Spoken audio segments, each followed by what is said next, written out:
Depuis ce matin, plus de 300 000 candidats répartis dans 311 centres affrontent les épreuves écrites du BEPC sur toute l'étendue du territoire. Nous ferons le constat dans cette édition.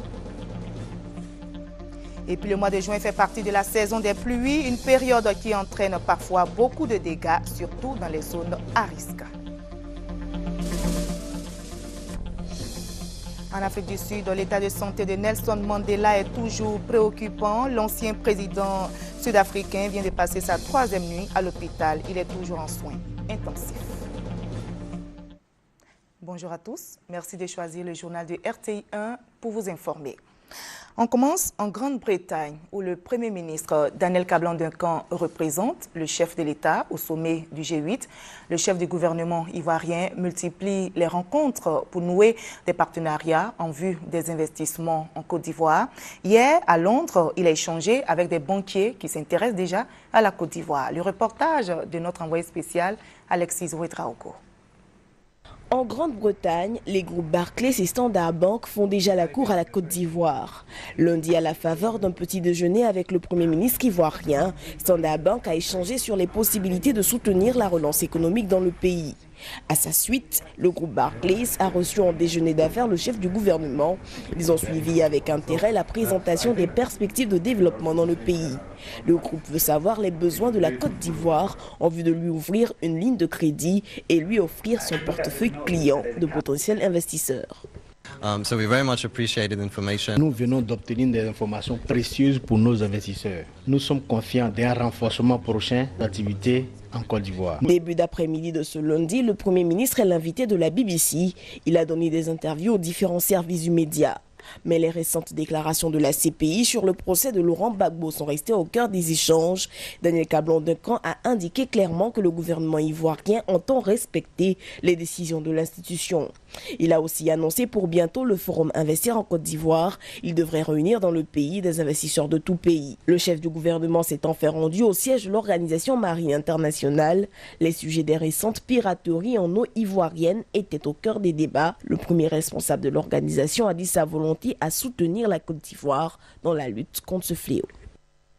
Le président de l'Assemblée nationale, Guillaume Soro, est aussi en mission à l'étranger. Il est au Sénégal depuis hier pour une visite officielle de 5 jours.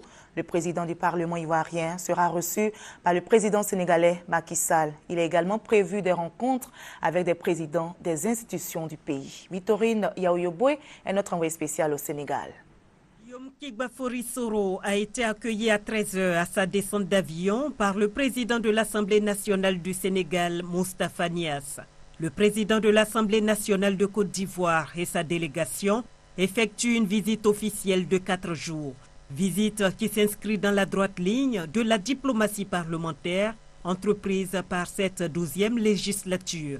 Pour Guillaume Soro, le Parlement, deuxième institution de l'État, doit être un instrument de développement et de rapprochement des peuples. Cet objectif ne peut être atteint qu'en s'inspirant de l'expérience des autres, ce que compte faire Guillaume Soro au cours de cette visite en terre sénégalaise. Je voudrais dire mes remerciements à mon collègue président de l'Assemblée nationale du Sénégal, mon doyen, le doyen Moustapha Niasse. Les députés ivoiriens m'ont chargé de le remercier pour l'honneur qu'il nous a fait de prendre part l'année dernière à l'ouverture de la session de notre assemblée à Yamoussoukro. C'est un homme d'expérience, c'est un homme de sagesse et je suis convaincu que ici à Dakar, je profiterai dans la docilité à apprendre de lui, de son expérience, de la façon dont il dirige brillamment l'Assemblée nationale du Sénégal. Les parlementaires ivoiriens auront des séances de travail avec leurs homologues sénégalais en vue du renforcement de la coopération entre les deux institutions. Le travail ne s'arrête pas à l'Assemblée nationale à Abidjan en l'absence du président Guillaume Soro. Hier, les députés ivoiriens ont voté le projet de loi portant organisation du système statistique national. C'est le ministre du Plan et du Développement qui a soumis ce projet de loi à la Commission des affaires économiques et financières. Le reportage de Léon Pro.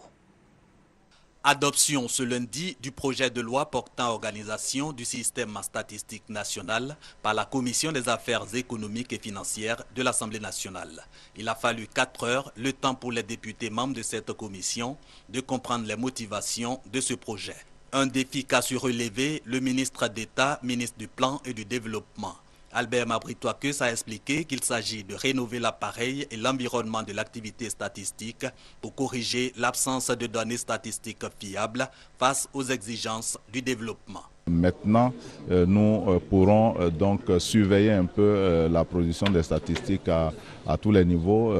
Les structures publiques le feront, mais les organes privés qui le font aussi devront avoir un visa et c'est ce que la loi prévoit. Nous allons également, à partir de ce moment, prendre toutes les dispositions pour que la production des statistiques de base se fasse régulièrement et garantir également l'accessibilité donc aux statistiques à l'ensemble de nos populations. Aider à une meilleure planification des investissements dans les domaines de l'emploi, de l'agriculture et de l'industrie, par exemple, voilà des questions concrètes jusque-là sans réponse que va résoudre ce projet de texte de loi. Il comprend 36 articles répartis en 5 chapitres et prévoit la création d'un conseil national pour la régulation de l'activité statistique. Je vous apprends par ailleurs que le président de la République, Alassane Ouattara, a adressé au président de la Fédération de Russie une lettre de félicitations. Voici le contenu. Monsieur le Président, il m'est particulièrement agréable de vous adresser au nom du peuple et du gouvernement ivoirien ainsi qu'en mon nom propre, mes très vives et chaleureuses félicitations à l'occasion de la fête nationale de votre pays. En cette heureuse circonstance, il me plaît de formuler des vœux ardents de santé et de bonheur pour votre excellence ainsi que de progrès et de concorde pour le peuple ami de Russie. C'est signé le président de la République de Côte d'Ivoire, Alassane Ouattara.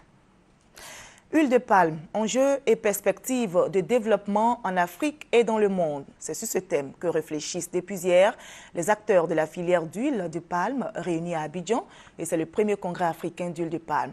Les acteurs veulent poser toutes leurs préoccupations, notamment le financement, la cherté des intrants, l'insuffisance des usines de production, des préoccupations qui devraient trouver des réponses pendant ce congrès, nous dit Noël Niagno.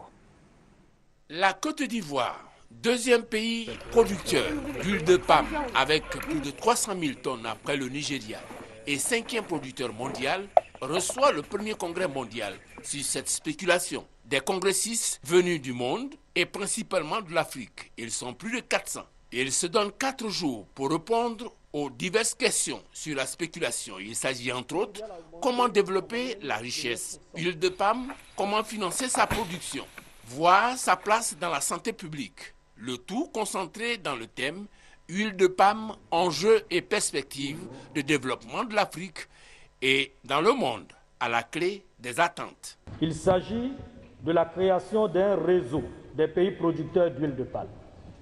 Il s'agit en deuxième lieu de la promotion de la culture de l'huile de palme comme facteur de développement. En troisième lieu, de la prise en compte du développement durable du palmier à huile dans les stratégies nationales des pays. Et enfin, la signature d'une déclaration sur l'huile de palme, dite la déclaration d'Abidjan. Ahmed Bakayoko, ministre d'État, ministre de l'Intérieur, représentant le Premier ministre, a situé la place de cette spéculation pour la Côte d'Ivoire avant de déclarer ouvert le Congrès. La filière palmier à huile revêt une grande importance pour la Côte d'Ivoire parce que sa production est dominée majoritairement par les petits producteurs qui fournissent plus de 60% de la production des régimes aux usines. C'est aussi l'une des filières dans laquelle la matière première subit la première et la deuxième transformation en Côte d'Ivoire. Ce faisant, elle permet une meilleure distribution des richesses et apporte une grande valeur ajoutée, deux objectifs majeurs poursuivis par notre gouvernement. La conférence inaugurale, une réponse aux campagnes d'intoxication, a expliqué les bienfaits de l'huile de palme. Elle est la plus consommée, 33% contre 28% pour le soja. C'est un puissant moyen de prévention des maladies cardiovasculaires. Des conférences et des ateliers, des visites sur le terrain vont meubler ce premier congrès. Voilà, et ajouter que les travaux de ce premier congrès africain qui se tient à Abidjan se poursuivent aujourd'hui. L'enjeu est de mutualiser les ressources afin de réduire les facteurs nuisibles à la compétitivité de la filière. L'acte uniforme de l'OHADA régit désormais les coopératives agricoles. Mais ces dernières, ignorant souvent le fonctionnement de l'OHADA, ont décidé de se mettre à niveau. C'est le cas de la Fédération nationale des coopératives DVA qui vient d'initier une rencontre pour former ses membres sur l'acte uniforme de l'OHADA, le récit de Thérèse Tapeyoboué. Depuis le 15 mai dernier, les coopératives agricoles sont soumises aux dispositions de l'acte uniforme de l'OHADA. Elles doivent devenir ainsi des sociétés coopératives. Elles ont le choix de se présenter en société coopérative simplifiée, dirigée par 3 membres, ou en société coopérative avec un conseil d'administration géré par un collège maximum de 12 membres.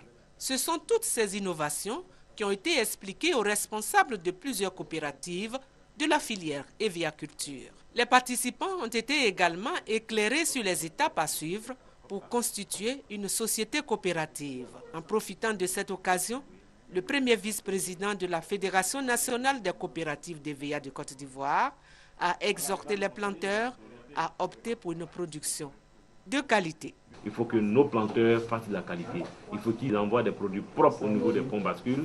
Il faut qu'ils envoient des produits sans débris. Parce qu'on s'est rendu compte aussi qu'il y a des caoutchoucs avec des débris à l'intérieur. Nous avons interpellé les planteurs pour qu'ils produisent aussi des produits de bonne qualité. L'acte uniforme de l'OHADA tire son origine du plan décennal de lutte contre la pauvreté par l'entrepreneuriat coopératif en Afrique. Il a été adopté par la conférence panafricaine coopérative de juillet 1999 à Yaoundé, au Cameroun. Le mois de juin fait partie de la saison des pluies, une période qui entraîne parfois beaucoup de dégâts, surtout dans les zones à risque. De fortes précipitations sont annoncées dans les prochains jours. On en parle avec Hugues Webley. Début de journée difficile ce mardi pour les populations abidjanaises soumises à une forte pluie.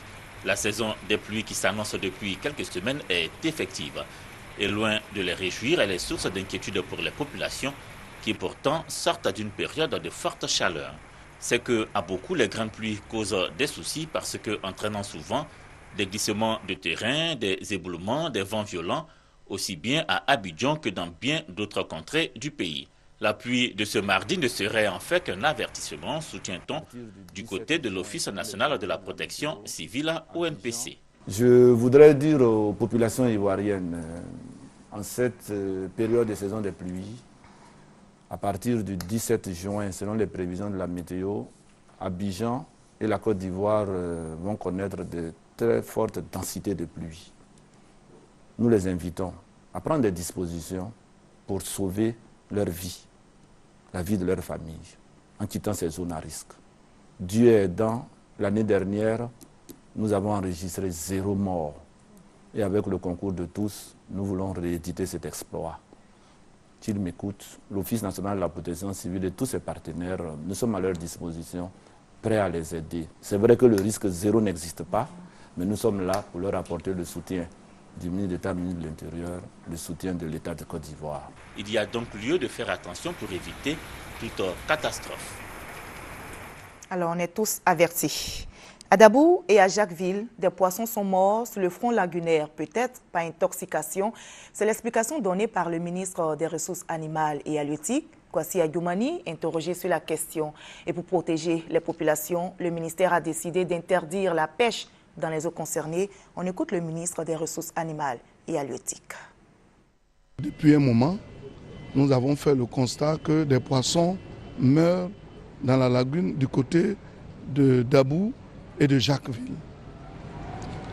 Mais si vous voyez bien, le phénomène est cyclique.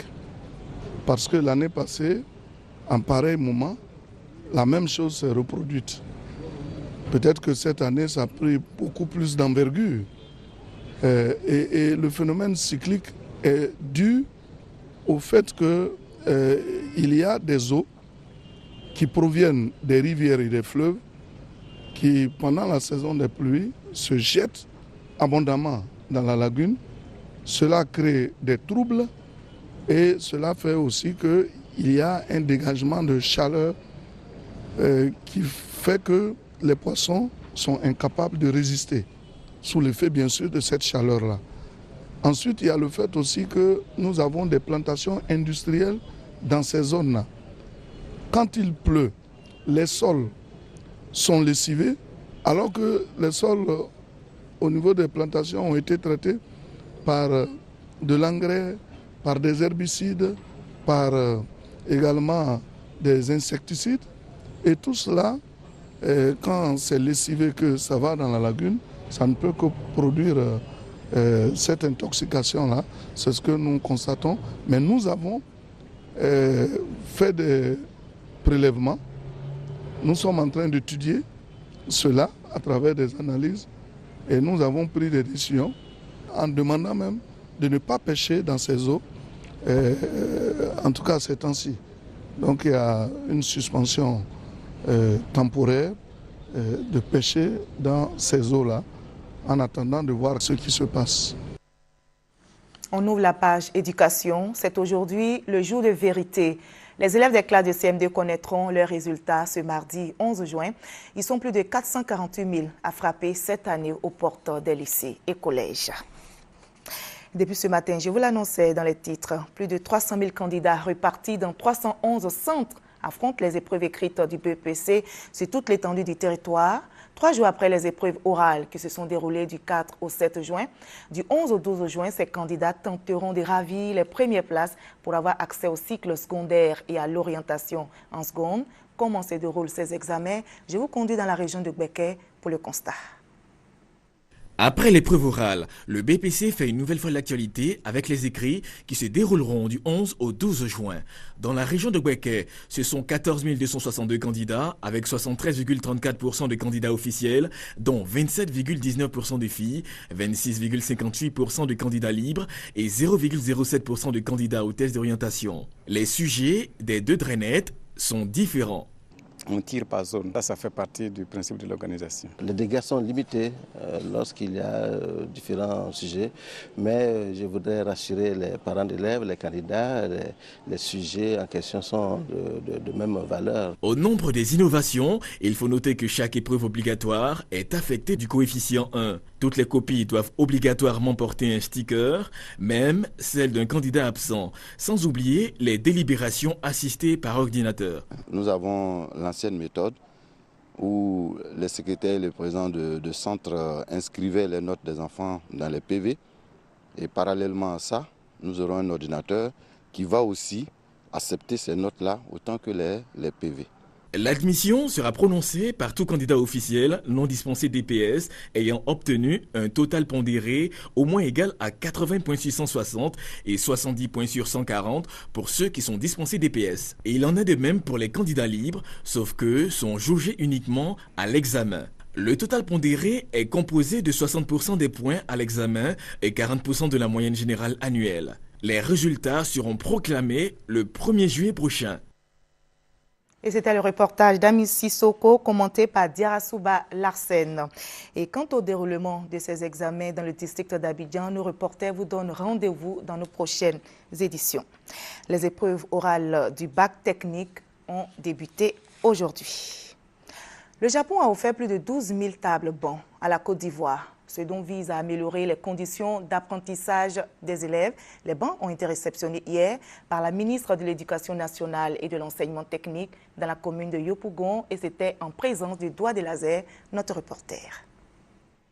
4 directions régionales de l'éducation nationale des communes d'Abidjan et celle de Bongwanou vont être équipées en table-banc. Cette contribution de l'ambassade du Japon en Côte d'Ivoire, à travers le fonds de contrepartie du don japonais hors projet, vise, selon le donateur, à améliorer les conditions d'apprentissage dans les établissements scolaires en Côte d'Ivoire. Ce projet, dont le montant total est de 500 millions de francs CFA, a permis de fournir au total 12 500 tables bancs au profit de 25 000 élèves, 295 établissements scolaires dans 5 directions régionales de la Côte d'Ivoire. L'objectif principal du projet est de réduire le déficit en mobilier scolaire, car la longue période de crise traversée par la Côte d'Ivoire a engendré la détérioration de nombreuses infrastructures scolaires. Un appui salué à sa juste valeur par la ministre de l'Éducation nationale et de l'enseignement technique, Kandia Kamara. Pour elle, ce don est le témoignage d'une franche coopération entre la Côte d'Ivoire et le Japon. Cette dotation en table-banc, qui n'est pas la première du genre de la part du Japon, est le gage de votre volonté manifeste de contribuer à l'émergence intellectuelle des enfants de Côte d'Ivoire. Mesdames et messieurs les directeurs régionaux, chers collaborateurs, la culture de l'entretien et de la maintenance devant contribuer à pérenniser les acquis, je vous invite à veiller au bon usage de ce précieux don japonais. Au total, 12 500 tables-bancs ont été remis aux responsables des différentes directions régionales bénéficiaires, des maires de Kandia Kamara, ministre de l'Éducation nationale et de l'enseignement technique. Le programme alimentaire mondial a débloqué 21 milliards de francs CFA pour relancer les cantines scolaires en Côte d'Ivoire. Le PAM entend ainsi appuyer le ministère de l'Éducation nationale en misant sur le social. Honorine Aingori. La ministre de l'Éducation nationale et de l'enseignement technique, Kandia Kamara, a participé à une session du conseil d'administration du programme alimentaire mondial récemment en Italie. À cette session, la Côte d'Ivoire a présenté une requête sur le projet appui au programme intégré de pérennisation des cantines scolaires. À la suite de cette rencontre, le programme alimentaire mondial a débloqué 21 milliards de francs CFA pour soutenir les cantines en Côte d'Ivoire. Pour une meilleure gestion de ce fonds, la ministre de l'Éducation nationale et de l'enseignement technique a établi un programme 2013-2015 en faveur des cantines scolaires. Grâce au PAM, le programme sur la période 2013-2015 va permettre de relever le taux de rétention des élèves et le taux de fréquentation des écoles d'au moins 3 points, d'offrir à 571 000 écoliers un repas équilibré chaque jour d'école, d'octroyer à 25 000 filles des CM1 et CM2 une ration trimestrielle à emporter ou un transfert monétaire afin de porter leur taux d'assiduité à l'école à 80%. Ce fonds est donc le bienvenu selon la directrice générale des cantines. À ce jour, nous sommes à 5 800 cantines. Nous avons des cantines qu'il faut réhabiliter. Nous avons aussi au niveau des achats de vivres, des gaps à couvrir par rapport au nombre de jours de fonctionnement des cantines scolaires. Et donc, nous avons réellement besoin de mobiliser des ressources pour pouvoir faire fonctionner les cantines. Les ressources sont les bienvenues. Les régions ciblées par le programme 2013-2015 en faveur des cantines scolaires en Côte d'Ivoire sont le Bassa-Sandra, le Tonkwi, le Woroba, le Kabadougou, les Savanes, le Boukani et le Gontougou. 34 journaux fermés, 9 en règle et 26 mis en demeure. L'application de la convention collective entre dans sa phase d'exécution dans le milieu de la presse en Côte d'Ivoire. Hier, le Conseil national de la presse, le CNP, a délibéré et selon le président de l'organe de régulation, sur plus d'une soixantaine d'entreprises de presse évaluées, 9 seulement remplissent les indicateurs conformes à une entreprise de presse. Le témoignage de Francis Boifou. 34 entreprises de presse sont suspendues à compter de ce mardi et 26 mises en demeure. C'est le président du Conseil national de la presse CNP qui l'annonce. Raphaël Lakbe précise que sur la soixantaine d'entreprises évaluées, seulement 9 remplissent les indicateurs fixés par l'organe de régulation. La détention par le rédacteur en chef de la carte d'identité des journalistes professionnels, le pourcentage des journalistes professionnels au sein des rédactions supérieures à 50%, la rémunération des journalistes professionnels selon la convention collective, la déclaration de l'entreprise à l'extinction du travail, l'immatriculation de l'entreprise et la déclaration des journalistes professionnels à la CNPS, l'attestation du dépôt des états financiers à la Direction générale des impôts au titre de l'année 2012 par l'entreprise. Un délai de 15 jours est accordé aux entreprises frappées par les mesures de mise en demeure pour se mettre en règle. Si à l'issue de ces 15 jours, elles ne se mettent pas en règle, elles seront suspendues comme les autres. Celles qui sont suspendues, elles n'ont pas de délai. Si elles remplissent les conditions d'être sur le marché et que nous avons au niveau du CNP les preuves, elles reviennent sur le marché. Objectif, assainir le marché de la presse pour instaurer un climat de concurrence loyale, valoriser la fonction de journalistes et de professionnels de la communication. Il s'agit également d'inciter les entreprises du secteur de la presse à remplir leurs obligations sociales, indique le président du Conseil. Des journalistes spécialistes de la défense sont en visite en Côte d'Ivoire. Ils sont de nationalité française et cette visite a pour but de faire imprégner à ces journalistes français le fonctionnement de l'armée ivoirienne. Bekataliko Maïsako. Voilà, ce reportage n'est pas encore prêt. Nous y reviendrons dans nos prochaines éditions. Rendons-nous à Bouaké. La Maison de Jephté est une ONG qui soutient de nombreux orphelinats dans la prise en charge des enfants vulnérables et démunis en Côte d'Ivoire. Cette ONG vient de faire un don composé de cadeaux à des enfants de la ville de Bouaké.